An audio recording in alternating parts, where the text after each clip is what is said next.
Hello, seventh grade.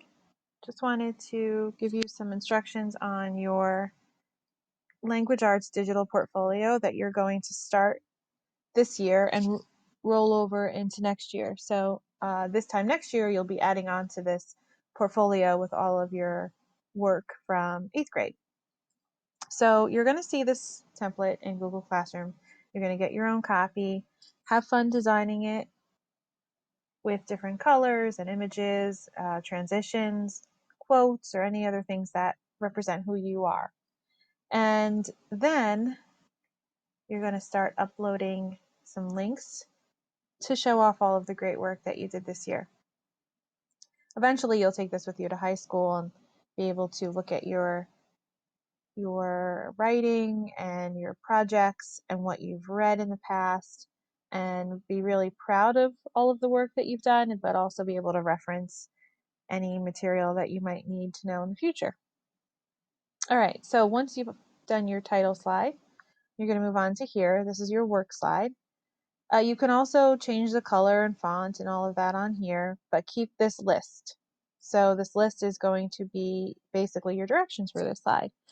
Whatever font and color and things that you choose, just make sure that we can still read your writing here, because if it's difficult to read, it's going to be difficult to grade. So make sure you still keep it nice and clear so that we can see everything effectively. All right, so next to each item in the list, you're going to put a dash, and then you're going to insert a link. And the link that you will insert is going to be the link to the document of that assignment. So if you look at my example here, I have my book talk linked right next to the assignment name. You notice that the title of my link is also the title of my piece. So this is my book talk from September 2019, and I titled it Finding Your Voice. So that was what I titled my link, plus I put the year next to it. So when you do yours, you should do it the same way. You should put the title of the piece along with the year. Same thing goes for your realistic fiction story that you wrote back in December, and your photograph that was the cover of your story that Mr. Montgomery helped you with. Then your book club presentation goes next. That was the presentation that you did with your book club back in the winter. And it was a Google Slides presentation that you worked with your group on. Then your infographic that you worked on with your research group. And your timed writing. We did it in like early on in the year, and then we did a second go round of it a few months later, where it was basically read this and then write on. I believe it was the story about the horse. You had to make the ending to the story. I believe that's what it was. That's what this document is here. Then your writer's choice journal, which we didn't finish, so that's fine. It's just going to be whatever you have completed, but it'll be really cool to look back on maybe next year if you're stuck brainstorming for ideas of what to write about. You can look back in here because there's some really great seeds in your journal that could be turned into larger pieces. Then your letter to your future grandchild that you wrote not too long ago, and your Mother's Day poem, and your ode poem that you're going to work on this week. So you won't have the link for this yet, but you'll have the link by the end of this week, so make sure to plop it in here. If you forget, we'll make sure to drop you a comment and remind you to add it in. And this should be your pick your own project if you did one. If you did not do one and you just chose to do a catch-up day for all of those Fridays, then just delete this. And then there's a spot for anything else that you'd like to add on to your portfolio that you're proud of from this year, from your 7th grade year. So it could be an article you wrote for the newspaper. It could be an essay or a report that you wrote for science or social studies. It could be a a project even that you made in art that you'd want to that you have a photo of or can take a photo of and put in here. Maybe what else could it be? Maybe a project you did in Spanish, maybe something in STEM. Anything else that you're really proud of just from this year, from 7th grade, that you would like to add to your portfolio as well can go at the end. Okay, next is the books that you've read this year. So on this slide, you're going to have two things.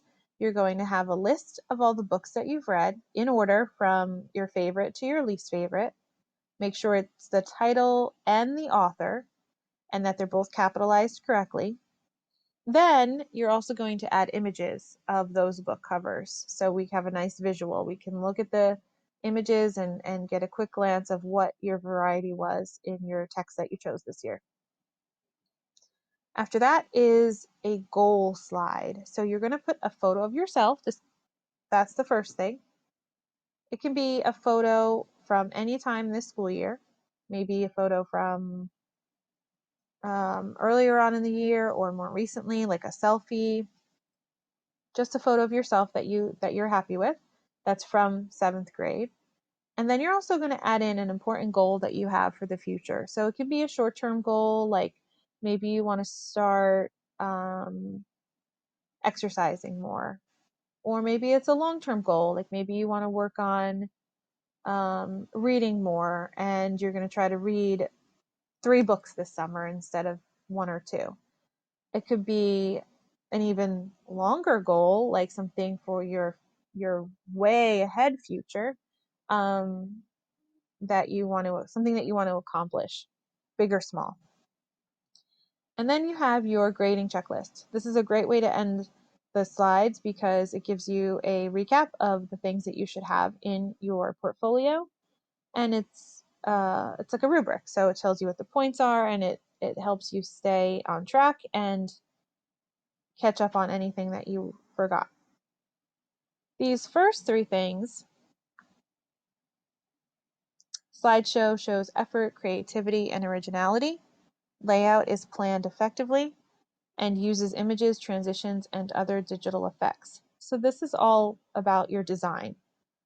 Remember what I said before, make sure that you make it your own, that it reflects who you are and you're creative and have fun with it, but make sure that we can still see things clearly. We would hate for you to make a great design and do all this work of putting in all of your links and all the books that you've read, but then if we can't read it, or if it's hard to read it, it's going to be hard to grade it. So make sure we can see everything. Next is also important. Make sure you use proper spelling and capitalization. Just proofread. Just take a glance over your slides, make sure everything's capitalized. If there's any squigglies, make sure you correct them. It would be silly to lose points for this. All you've got to do is take the time to glance over it before you turn it in. Then you have includes all required elements.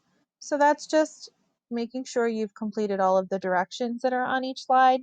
So make sure all of your links are there for slide 2. Make sure you have both things, both parts of slide 3, the list and the images. Make sure that you have a picture and a goal in slide 4.